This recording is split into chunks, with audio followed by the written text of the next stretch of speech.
Hi, welcome to the Property Gurus. This video is the next in a series of videos looking at the renovation of a 1930s semi-detached house that was completed recently.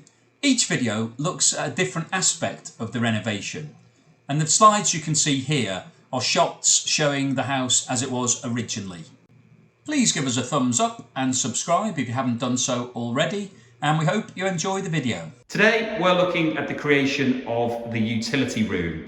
This is becoming an absolute essential in all modern properties, and in this house we didn't have the luxury of being able to create a full-sized room, but we still wanted to have the ability to have the washing machine and the dryer in a separate space away from the kitchen, so that you're not having to transport lots of clothes in and out of your kitchen space the whole time.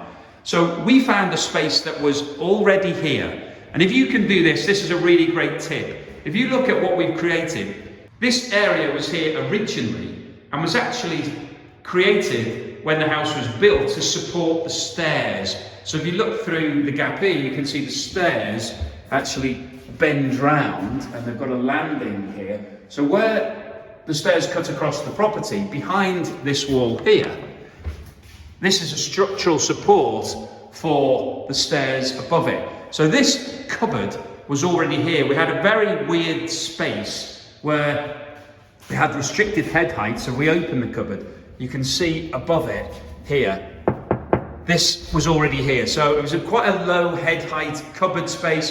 It was being used as just nothing. And we thought it made the perfect space to create an out of the way utility cupboard. So let's have a look inside and look at what we've done.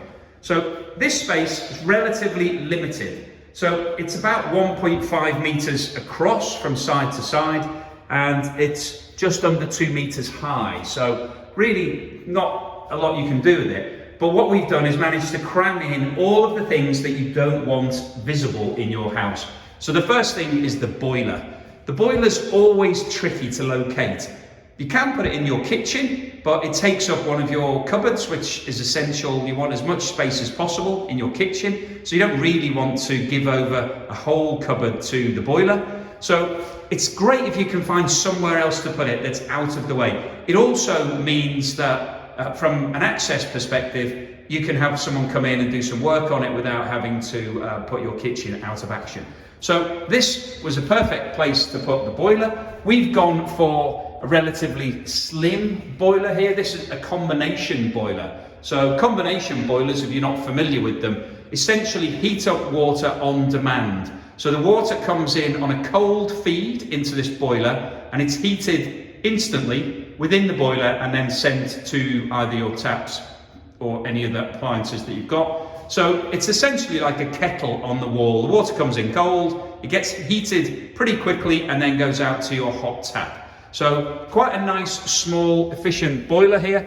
And one important thing when you're thinking about your boiler is to have, this is the flue. So this is where all of the carbon monoxide goes when the boiler is heating the water. And that has to go onto an external wall. And we're lucky enough here that this wall is external, so that flue was able to go straight out and made it very easy when we came to fitting everything. The great thing we had here, because this was a blank canvas and this was a new installation, we were able to put all of the pipework in from scratch. So you can see we've got nice, clean, straight lines, nice and easy. It's all been put in brand new. So this is relatively easy to access. And so this was the first thing that we put in here. Nice to keep it out of the way. It's a nice quiet boiler, so it doesn't cause too many issues. The main thing that we wanted in this utility room, however, was some washing facilities. So because we had enough space, so this is 1.5 meters, and we've devoted around about 300 mil, so about 1 foot of the space to the pipework over here. That left us perfect 1.2 meters to put 2 appliances in. Now, because this is behind closed doors, we didn't have to worry about getting any built-in fitted units, so these are just off-the-shelf standard machines, and we've managed to get a separate washing machine and dryer, which is perfect because it then means you can just transfer all of the wet washing straight from one machine into the other, and then when it comes out, it's all nice and dry and ready to be packed away.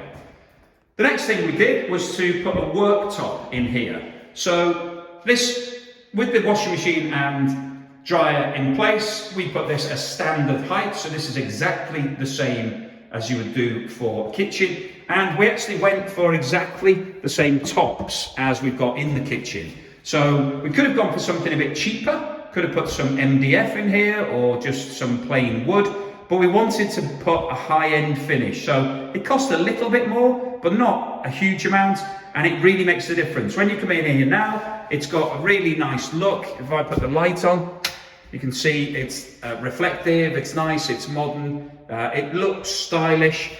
We've got a nice clean straight edge across here, so it's all very modern. This is silestone, so essentially it's crushed rock that is then reconstituted in resin. Very hard wearing, nice surface, nice and smooth, really nice to work with. The other little tip that we would give is that we put an upstand in here. So this doesn't cost very much at all. When you're working on your worktop, if you tell the company that you want an upstand, and this is 100 mils, so 10 centimeters, about 3 or 4 inches, it's not a great deal, but what it does is it keeps all of this surface now watertight. So if you put wet washing on the top here or anything else, it means that any water won't be able to go into your plasterwork because it's going to just sit on the surface itself. So we've siliconed around this to make sure it's completely sealed, but it again gives it that nice upmarket feel, and when you look at it, it's a nice finish. It looks like we've thought it through, which we have. The other feature you can see here, we've put a socket right in the middle of the wall. Now, clearly when we were designing this, we had to work out where we wanted the power. We put some power through the back here, which has been used partially for the 2 machines and also for the boiler itself. So you can see that the boiler's got its own fuse switch here. So when we put the power in, obviously we needed those things for the appliances, but then we put another socket, a double socket on the wall, because that enables you to then use this space for other functions. So you could put a coffee machine in here, or an iron, or any sort of appliance that you want to use, that you can then, when you're finished, you can just close the door and nobody will notice there. You don't have to bother packing it away. It's all tucked away nicely behind the doors. So well worth thinking about what you might use this room for in the future, and make sure that you put anything in here that you might need to have. Going up to the top, we had some spare space. Now we could have put units all the way across here, but one thing we were cautious about was access to the boiler. So the front of this boiler actually pulls off so you can access everything inside it. So you need to be able to have space to lift that out. So if we'd have put a cupboard all the way to the end here, it would have compromised the ability to take this off. So we left plenty of space, but we put a nice cupboard on the wall. This is got top hinges on it, so it lifts up. And that's just really for storing all the essentials that you're going to need for these guys down here. So you'll be able to put all your washing liquid and powders and anything else that you want, or cleaning materials, or basically anything that you want out the way. Close that door, and then it all looks very neat and tidy again. The final thing we did in here, we put there's some pipe work that runs in the wall behind here that we fed up into the new bathroom above. So we put an access panel, and this, you can see, we just created this from MDF. We put some screws on it, it's been painted over. So it's all very neat and tidy, you can't really see it, but in the future, if we need to access any of those pipes, it's possible to do it, and it's not going to cause major disruption because it's in this cupboard. So even if you have to leave that panel off for a few days, it wouldn't be noticed because it's behind closed doors. Final point we had here, we made sure we put an equivalent light switch that we have for the rest of the property. So we've got polished chrome, just switch that off.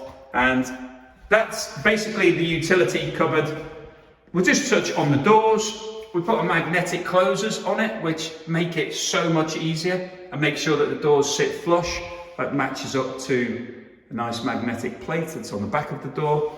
And then if we close the doors over and talk about them for a second, These doors we created from MDF, so we've got off the shelf architrave, so the actual frame around is just very cheap off the shelf.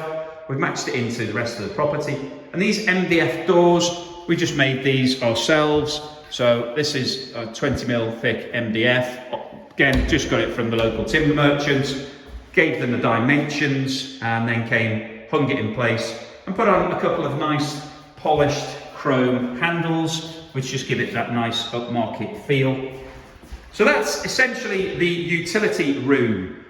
It's easy and quick to do. It doesn't take up a lot of space. Clearly, if we had more space, we would have done a larger room, which you could have had more equipment in. But because we had this very strange cupboard here when we took on the property, we decided that it was perfect to get all of that essential equipment into. You can see now with the doors closed, you would never know what's behind there. It's lovely and neat and tidy. It doesn't cause any problems with regards to the kitchen, so you're not having to take washing in and out. And we would definitely recommend putting a utility room or a laundry room into any house that you're working on, even if it's a small one like this. This is probably the smallest that you could get away with, but actually it works perfectly, it's functional, and would be fantastic for any family who needs to use it. We've been the Property Gurus. Thank you for watching. Hope you have enjoyed the video. Please give us a thumbs up and subscribe if you haven't already, and we will see you soon.